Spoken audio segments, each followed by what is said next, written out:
I am Captain Logan, and this is day 275 of Spawn Year.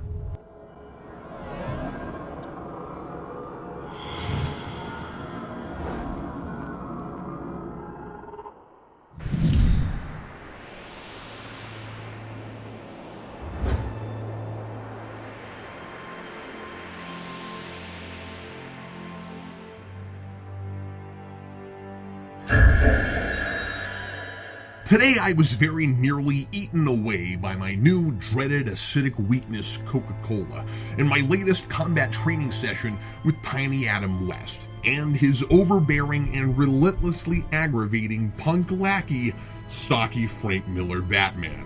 But since I managed to survive the ordeal and I haven't gotten around to today's comic yet, I'll get to that a little later. I don't want to press my luck.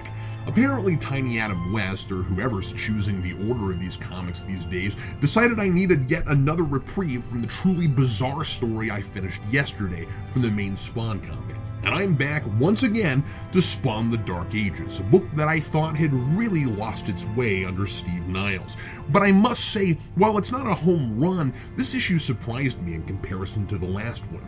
Niles finally addresses that logic issue I've raised time and again about Bolge's selection of Spawn candidates, by introducing one who's actually pure evil, regardless of the convenient timing of the druids taking Covenant's necroplasm and powers just after he was cast out of his homeland and framed for a massacre. The situation contrived out of it is pretty interesting. Covenant has now been a Hellspawn for over 400 years, and as we all know, that's the random arbitrary number of years Bolge dreamed up that passes between the recruitment of each new Hellspawn. It just so happens that right around that 400th year, Old Covenant turned into an unclassifiable, not quite human, not quite Hellspawn, something or rather, and Hell sent down its new recruit, an egotistical, homicidal tyrant who murdered anyone he wanted in life because it brought him joy, and who was nothing short of giddy upon his death at the hands of the subjects he oppressed at the prospect of becoming the next Hellspawn. He even says he knew he'd be chosen as the Hellspawn when he was alive, even though he couldn't possibly know what that was, and even though there had only been 3 before him. Now, Bolge, after failing with Cog and Covenant and some other guy whose name probably also begins with a C, finally found his perfect Hellspawn. So once again I ask, why not Jessica Priest over Al Simmons? I know, stupid prophecy nonsense. There's no logical and straightforward way to convince an audience Hell would want a conflicted guy like Al. This crazy sadist Hell would want. Of course, we're given no background or believable turning point that made him into this monster. Around 11, he just started killing people, realized he wasn't guilty about it, and kept on keeping on. And if somebody could just be like that without any inciting incident, unless unnamed holy grail of hell spawnery isn't telling us the whole story, it stands to reason that there'd be more of these in any given era, and Bolge shouldn't have to have waited 1,600 years before he found one. Also, why must a Hellspawn be a guy who just now died? Why not hang on to a good candidate's soul until you're ready for it? I was always fuzzy on that. So there's some unwritten rule of the universe that prevents more than one Hellspawn from walking around on Earth at a time, which meant that when Bolge dropped the prodigal Hellspawn on the unsuspecting masses, he ended up trapped in a necroplasmic chrysalis thingy because Covenant was still around. How Buffy Season 2 is this? There can only be one, but some mystical loophole makes it possible for there to be 2 at once. Funny how the really important, unprecedented, believed impossible stuff always occurs to major protagonists who have their own serialized stories.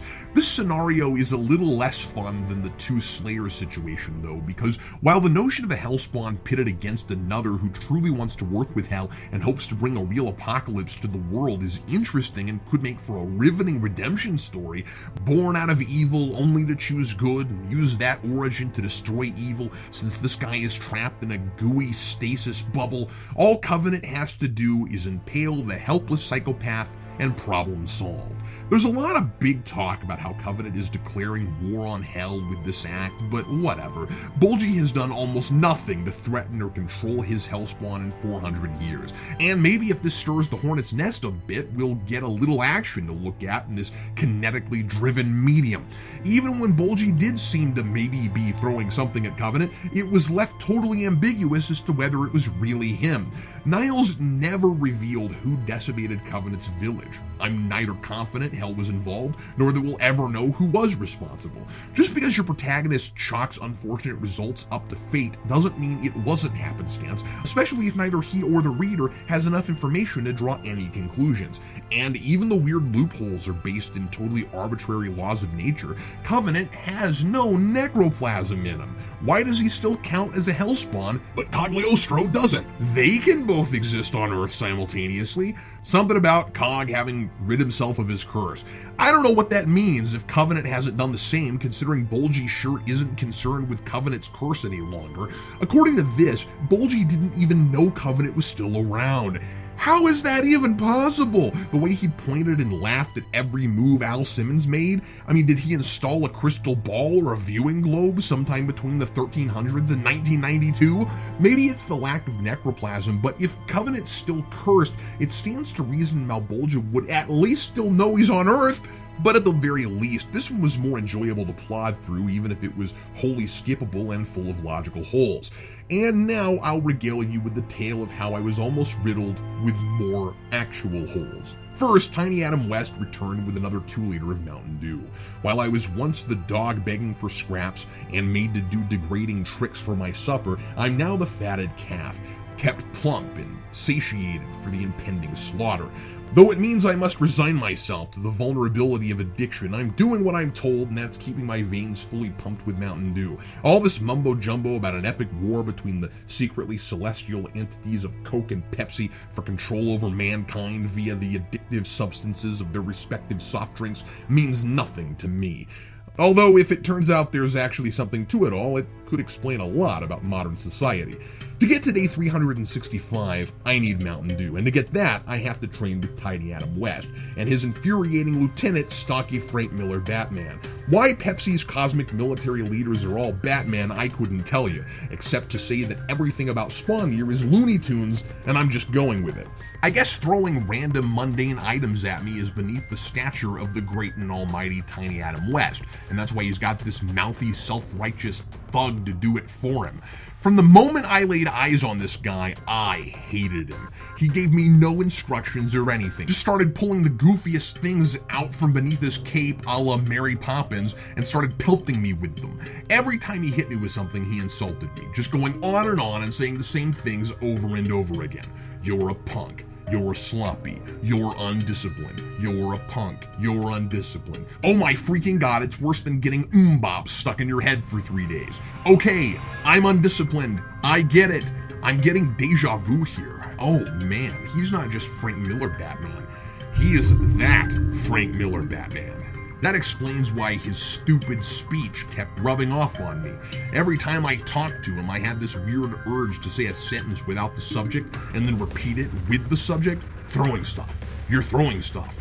Melodramatic and obnoxious. You're melodramatic and obnoxious. I thought I was done with that accursed Spawn Batman issue forever, and now I'm living it. After the 8th or 9th pelting, I'd had enough, and I told Stalk of Wheat Batman to get to the point or send me back to my throne of geeky trash. So after more trash talk, okay, I'm a punk, I get it, okay! He got to the point, and he threw cokes. The one thing that can erase every inch of me from existence if I don't have that sweet green elixir of life handy. And then things got real. This was about the unpredictability of my mysterious opponent, the emissary of Coke. How he wouldn't fight fair. How anything he produces from wherever he might produce it has the potential to be my great weakness.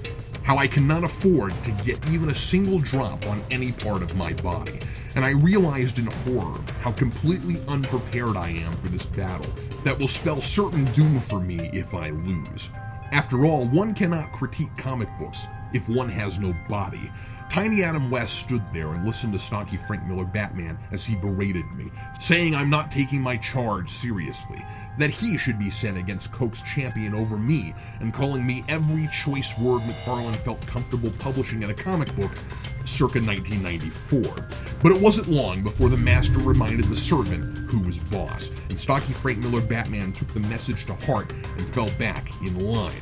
The guy is more irritating than Violator and Chipmunk Jason Wynn combined, but he taught me a valuable lesson today.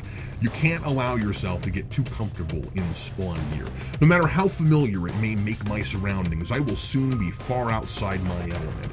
I have to learn to use what I've been given to my advantage and to respect and understand my limitations. 90 days left, and I still have a lot to learn. Signed, Captain Logan.